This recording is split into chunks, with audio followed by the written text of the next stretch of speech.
Қазақстанда инсульт дертіне шалдығушылар қатары тым жасарып барады. Дәрігерлер осылай деп дабыл қағуда. Жыл сайын елімізде 40 мыңнан астам адам инсульт алады екен.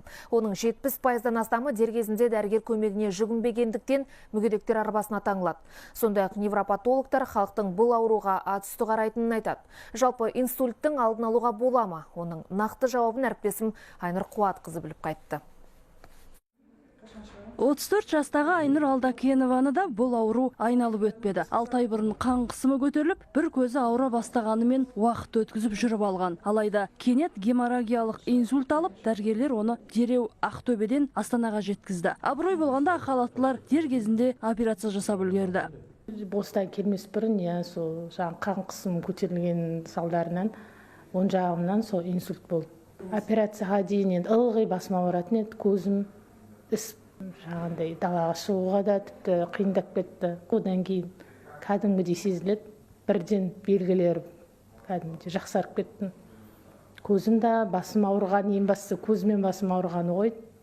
Бет, қол, тіл. Осы үшеуінде қандай да бір өзгеріс бола қалса, міндетті түрде медициналық көмекке жүгінген жөн. Яғни бет әлпеттің бір жағы кенет өзгерсе, бір жақ қол жансызданса, немесе тіл күрмелсе, бұл инсульттің басты белгілері деген сөз. Қан қысымның мөлшерден тыс көтерілуі де осы ауру түріне әкеп соғуы мүмкін. Дүниежүзілік денсаулық сақтау ұйымының мәліметінше, әлемде жыл сайын 33 миллион адам аталған дертке шалдығады екен. Біздің елдегі статистикада мәз емес. Бүгінде 275 мыңға жуық адам инсульт салдарынан мүгедектер арбасына таңылған.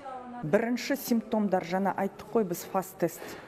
Қалай бірінші симптомдар басталады? Дереу жедел жәрдемді шақыру керек.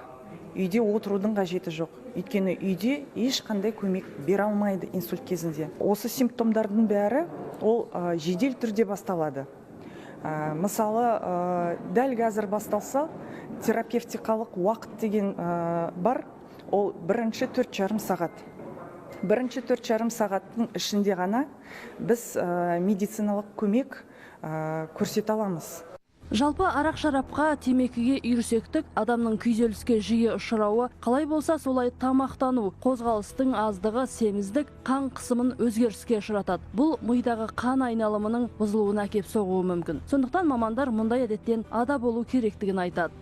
Дегенмен қауіпті дерттің алдын алуға болады екен. Ол үшін әр адам қан қысымын үнемі өлшеп, қандай да бір өзгеріс болса, дәрігерге қаралғаны жөн. Бұл кез келген жанның өз денсаулығына деген жауапкершілігіне байланысты. Айнұр Қуатқызы, Ержан Қанапияұлы, Хабар 24, Астана.